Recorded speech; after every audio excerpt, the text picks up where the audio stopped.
reintegração e uso capião, direitos e pressupostos que podem mudar o destino de um imóvel. Você aí que tem um problema desse, fica ligado até o final, que a gente vai descobrir tudinho.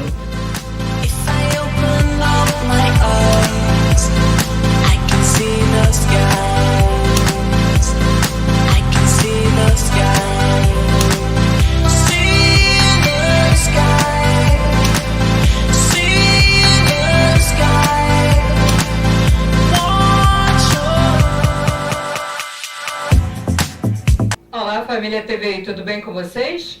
Mais uma quarta-feira a gente aqui novamente com o programa Bate-Papo com Vera Lúcia, indo ao ar com as reprises no TVI Play, sempre às sextas-feiras às 12 horas, tá bom? Lembrando que a gratidão é sempre em primeiro lugar, agradecendo a todos os nossos patrocinadores e a Westlink Tecnologia, 100% fibra ótica, parceira da TVI desde o início. Quem quiser conhecer o trabalho deles é só entrar em contato pelo 0800 718 7875 ou 3952 5273. Bom, lembrando que vocês devem acompanhar a TVI de onde você estiver no seu celular, diretamente ou no seu tablet, na sua TV Smart, pelos aplicativos TV Digital, Orb TV, Unique TV, CX TV, TV Box e também no novo YouTube da TVI, que é o canal TVI Itaipuaçu. Como vocês sabem, o outro foi hackeado, então corre lá, se inscreve, ative as notificações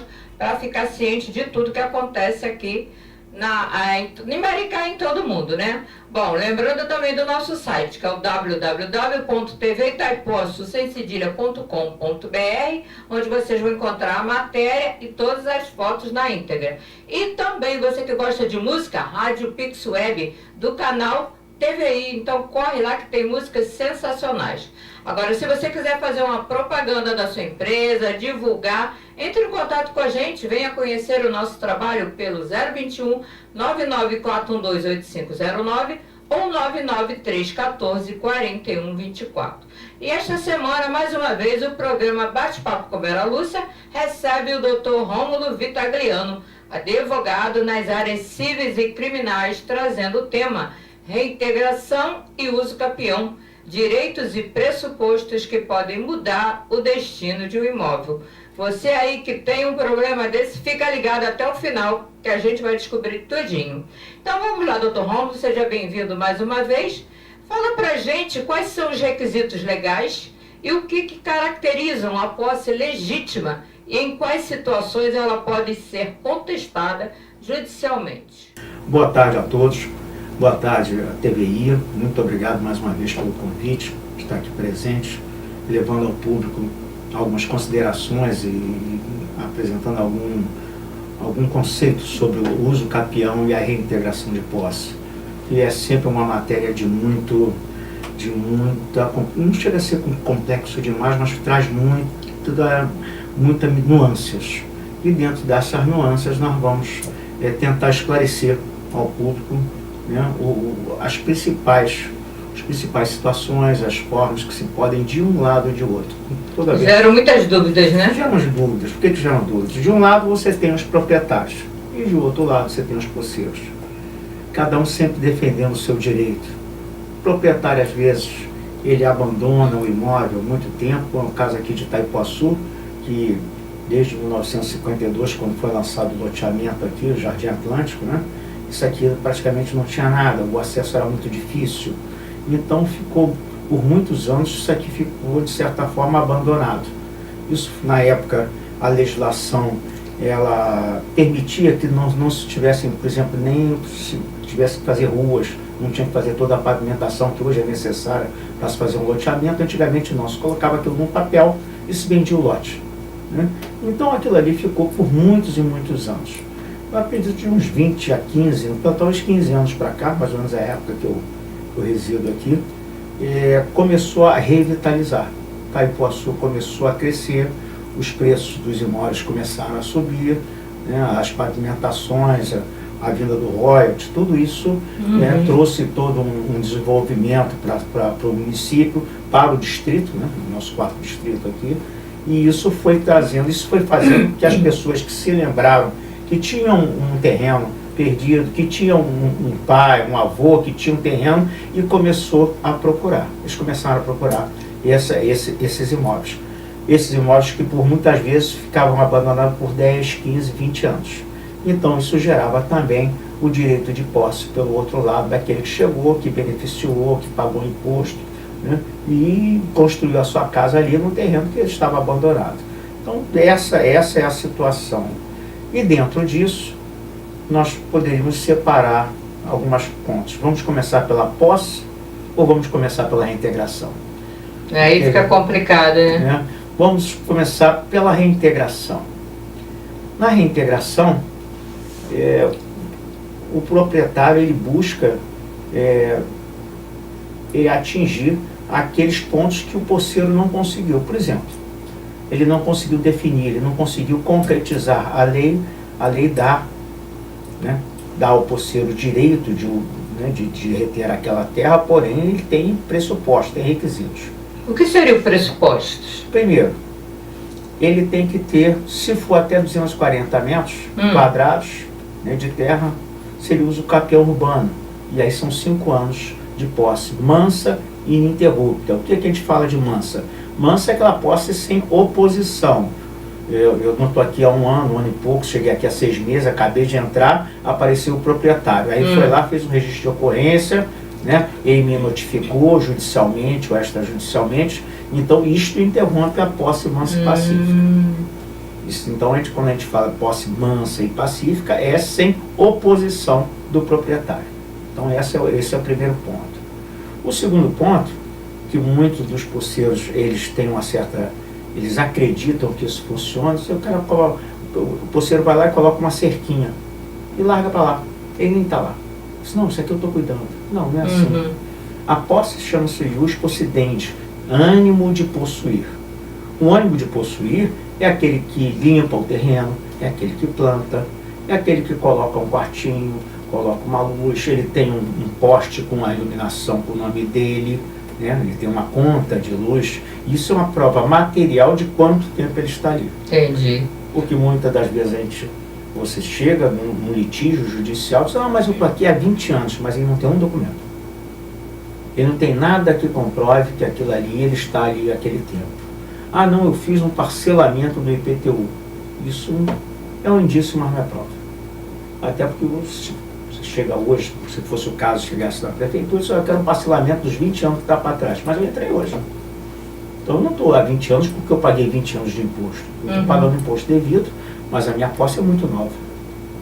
Então são alguns pressupostos que o posseiro tem que tomar cuidado. Dele ter uma prova material de quando ele entrou. Esse seria um.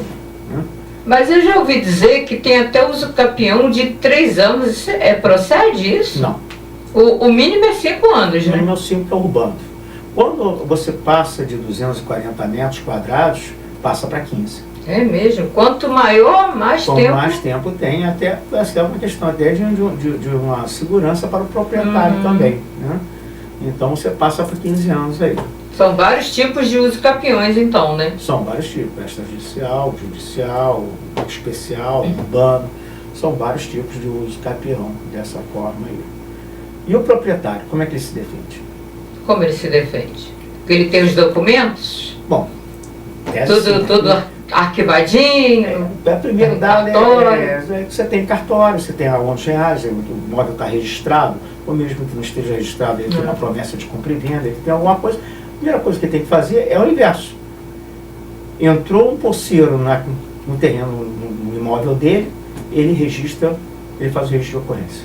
Essa é a primeira coisa que ele tem que fazer. Aqui, em Maricá, especialmente, devido à quantidade de invasões e série de coisas, muitas vezes você tem uma resistência da delegacia em registrar isso. É mesmo? Apesar que isso é um esbulho. Quando alguém invade um imóvel que é seu, isso é um esbulho, é crime. Tipificado no Código Penal. Mas normalmente a pessoa vai o cidadão, o proprietário vai à delegacia policial para tentar fazer esse registro de ocorrência. E o que normalmente se acontece aqui na delegacia é que eles dizem que isso é um problema civil. E não é civil e criminal. Mas devido à quantidade, muitas vezes jogam para o civil E nesse caso, se não conseguir fazer o registro de ocorrência, procura a Defensoria Pública, procura um advogado e distribui logo uma ação de reintegração de posse. Então, você, nesse momento, é como se fosse um marco. É um marco interruptivo daquela posse mansa e pacífica. Aí eu estou aqui há 3 anos, como foi o caso que a senhora falou.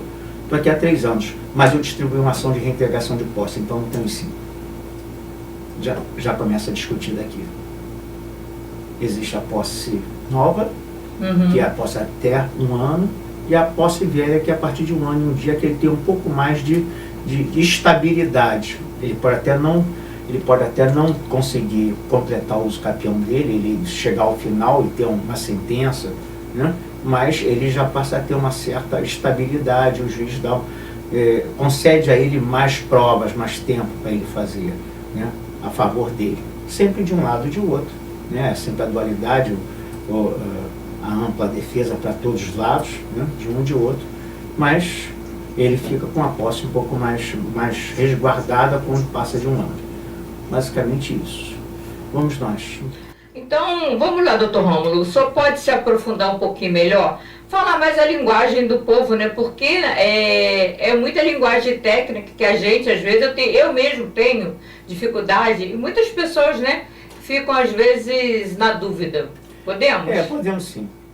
Vamos nas questões mais práticas. O proprietário chega, encontra o seu imóvel invadido. Primeiro ato, então, realmente, como eu falei, ele pode notificar a pessoa, o porceiro lá. É claro que sempre é bom se conversar, né? Tentar, até porque esse porceiro pode ser de 2 tipos. Ele pode ser um porceiro de má fé ou um porceiro de boa fé. E o que seria isso? O porceiro de má fé é aquele que é o primeiro a ingressar no imóvel, num terreno que ele sabe que não é dele. Esse comete crime de esbulho e ele é um porceiro de má fé perante a lei. Por quê? Toda a obra que ele fizer lá, toda a benfeitoria, se ele não conseguir todos os requisitos para ter o uso capião dele, tempo, a comprovação, material, uma série de situações, ele perde a benfeitoria. Se aquele imóvel for restituído ou reintegrado pelo proprietário, toda a benfeitoria que ele fez como porceiro de má fé, ele não tem direito tudo. Perdeu tudo. Todo o dinheiro gasto ali. Todo o dinheiro gasto ele perde ali. Já o porceiro de boa fé é aquele que comprou do primeiro porceiro. A título oneroso, ou seja, ele pagou. Eu comprei a posse de um porceiro. Nesse terreno já tinha alguém, já tem um documento de posse, eu chego aqui, eu quero comprar a sua posse. Vou lá e compro a posse. Esse segundo porceiro, que pagou pelaquela posse, é considerado porceiro de boa fé. Ele comprou a título oneroso, ele pagou. Então esse porceiro de boa fé tem direito à retenção. O proprietário, se conseguir reintegrar o imóvel, para reintegrar, na realidade, ele pode conseguir a restituição, mas para reintegrar, ele tem que pagar a benfeitoria. Tem que pagar uma indenizaçãozinha. Ele tem que ressarcir o porceiro de boa fé do que ele gastou. E o primeiro, o que acontece com ele? Nada. Aí o primeiro já saiu, já vendeu para o segundo. Já ganhou, né? Já vendeu. Já vendeu, esse não tem mais o que fazer. Então essas são as condições do porceiro, de boa fé e má fé. Então é muito importante quando se compra uma posse, né, se ver realmente o documento que você está comprando.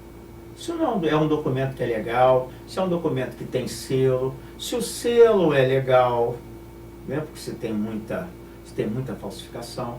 Nossa, né? Então hoje você consegue, né, saber se o selo é correto, se está direito, procure no entorno, nos vizinhos, porque se amanhã você talvez vá precisar dos vizinhos, que eles se chamam os confrontantes, pela linguagem técnica, é aquele que é o vizinho que confronta com o seu terreno, de um lado ou de outro e às vezes no fundo. Né? Então esses são os confrontantes, que isso também é um dos requisitos, que vai se pedir uma declaração dos vizinhos confrontantes, que eles atestem que você está ali há não sei quantos anos. Isso para o uso capião extrajudicial, aquele que se faz em cartório. Então no cartório você tem que apresentar planta baixa, você tem que apresentar a declaração deles, e uma série de outros requisitos para você fazer mediante. Então é muito, porque se compra seu imóvel E às vezes quando você vai para litígio, você, mas eu paguei. Sim, mas quanto vale o imóvel? Se for comprar um imóvel ali, quanto vale? Vale 200 mil. Quanto você pagou? Eu paguei 30. Alguma coisa de errado tem. Né? Alguma coisa de errado tem. Você não pode comprar uma coisa de 200 por 30. Isso quando você compra, e na hora que dá problema, também você não pode reclamar. Uhum. Você tentou, de certa forma, ter um lucro, né, excessivo numa situação dessa. E onde que pode ser verificado esse selo, se é verídico, toda aquela documentação? Esse selo, normalmente, a pessoa consegue verificar no Tribunal de Justiça, no site da Corregedoria. Entra direto no site da Corregedoria. com a documentação, né? Quando é mais antigo, é um pouco mais difícil. Porque antigamente, acho que até 1978, talvez, 80, era carimbo. E aí você tem que saber se realmente se o carimbo é do cartório, se quem assina era aquela pessoa, se aquele nome que está naquele carimbo era o tabelião, era quem assinava.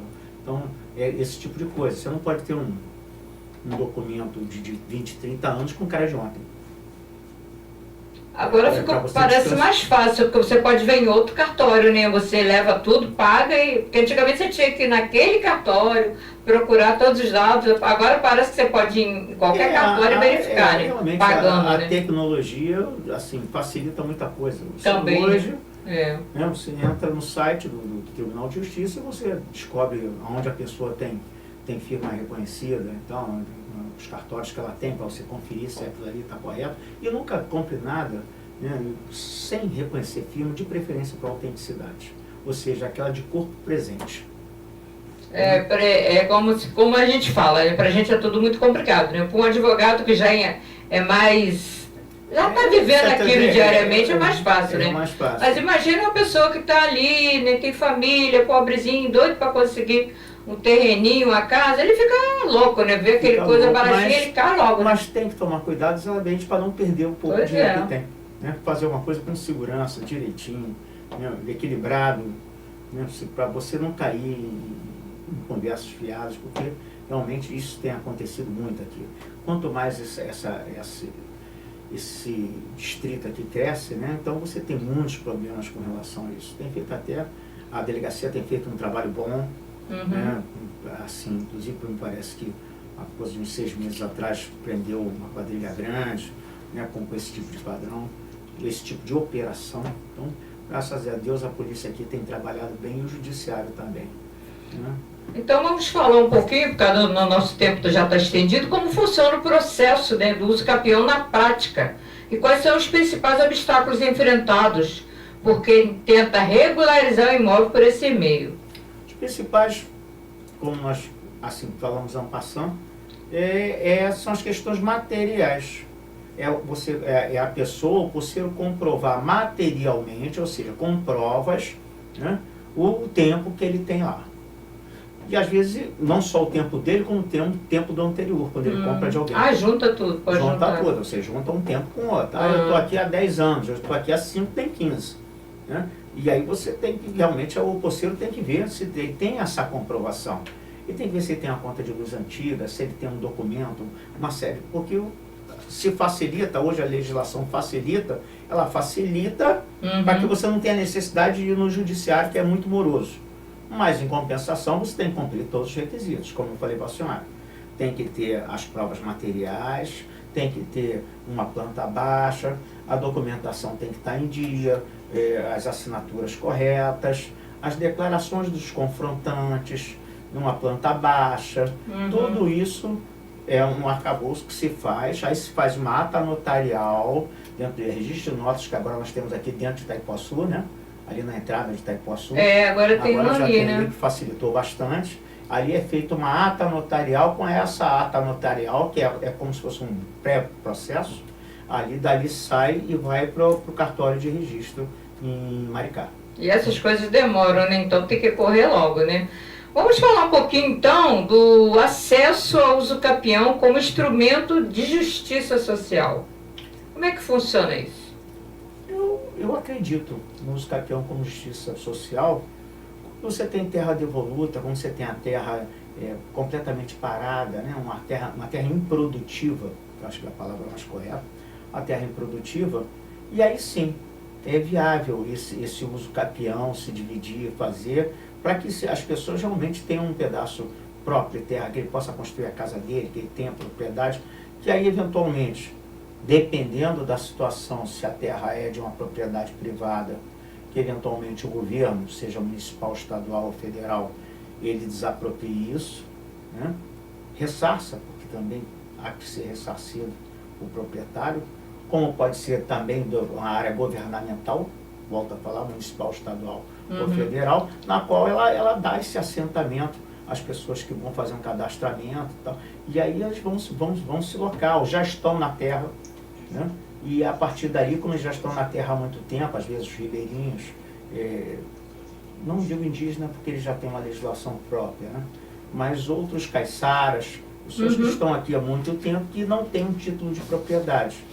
E aí vem o poder público realmente reconhecendo esse uso capião deles de muito tempo, né? E aí legaliza esse direito deles. Isso é muito importante. Isso é o acesso social e é um trabalho que realmente o Estado, como um todo, ele tem a obrigação de fazer com justiça.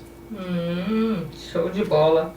Doutor Rômulo, infelizmente o nosso tempo está acabando, mas o senhor pode deixar, não sei se tem plataforma digital, se tem e-mail, telefone, temos. Se quiser deixar aí pra gente. E-mail, eu acredito que o nosso Beto, né, famosíssimo Beto da TV, não sei se ele consegue colocar, que é o Vitaliano Ele Rômulo. consegue sim, com certeza. E o WhatsApp.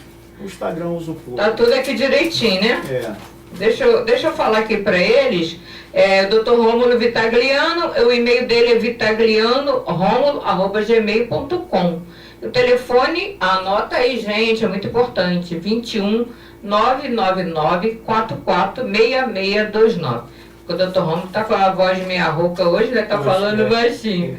Quer deixar beijinhos? Não, beijinho só para a esposa, né? Senão dá problema.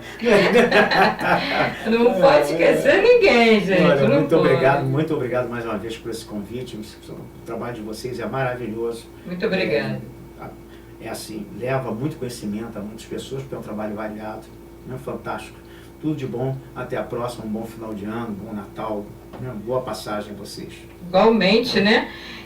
Obrigado também, né, ao doutor que veio do Rio de Janeiro para gravar, já está voltando para o Rio de Janeiro. Muito obrigado, gratidão pelo nosso trabalho, né, pela preocupação. Eu vou deixar meus beijos aqui também para Cássia Arruda, Jô Borges, Gerardo Sardo, Vânia Figueiredo, Márcia Silva, Ana Nazaré e Lídia Maria. Eles fizeram aniversário essa semana que passou. Um beijo no coração, fica com Deus. Beijão, gente. Bom Natal aí. Natal tá chegando, hein? Já preparou a ceia? Fica com Deus aí.